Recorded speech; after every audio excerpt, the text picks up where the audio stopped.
PRTV, thank you so much.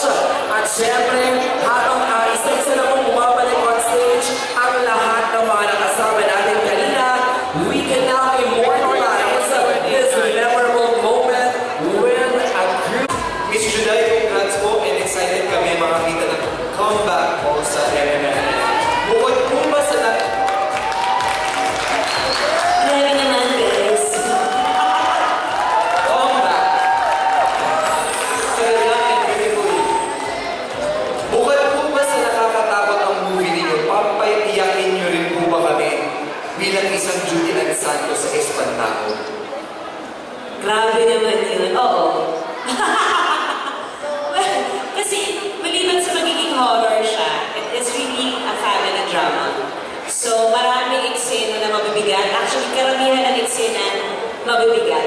Yun lang yung pwede ko sabihin. Hindi lang nananakot, matindi yung kurot sa puso. Kasi, yun yung nararamdaman namin every time we galing taping or galing shooting, mabigat yung pakiramdam. Kasi ang daming iyak, ang madaming moments na tutulo ang luha niya. So, magdala po kayo ng tissue, magdala na rin kayo ng pamaypay kasi baka may mahimatay sa takot. Yun po. Yes, iiyak po kayo. Thank you very much, Rosel Castillo. Thank you, Miss Judy Ann. Baka naman may mensahe ito sa'yo. Baka may kailangan tayong baguhin. Hindi ba? So, mas maganda naman na bawat isa sa pamilya, baka naman pwedeng lahat tayo breadwinner. Di ba? So, para sa mga senior citizens, maliwanag na po ba? Okay.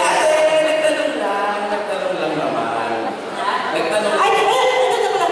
Ma'am! Hindi ko yung cast. Thank you for that wonderful answer, Hindi, mula sa pinakabatang miyembro ng pamilya po. Rayo. Official Jenna Rayo for Sofia Pablo. Wala na si Sofia. Ikaw na lang, Dennis. Wala na. Ay, hindi ko tama.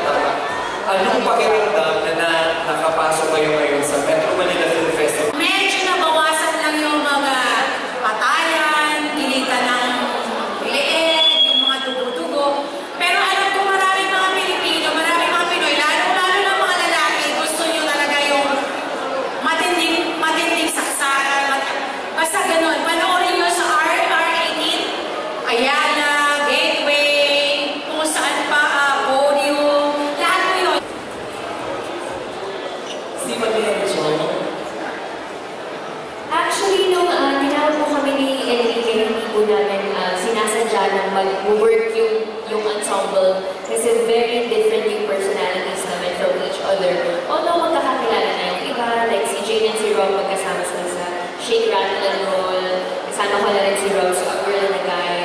We're from the same management and Dre naman. So, but with the additional of like Zarkaru, it worked out because iba-iba talaga yung personality.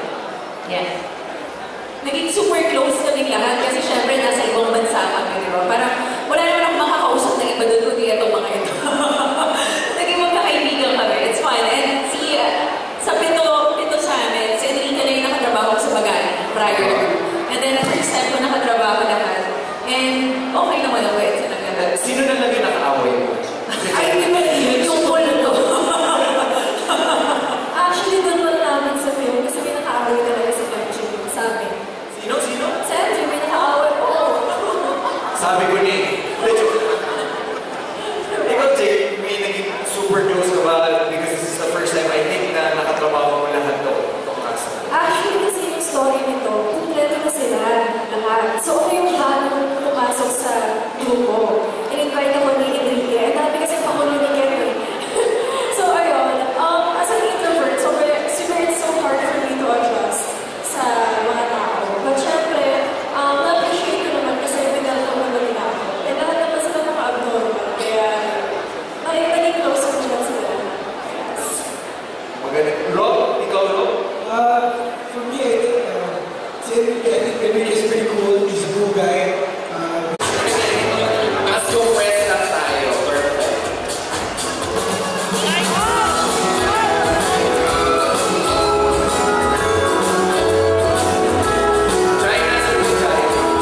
Yan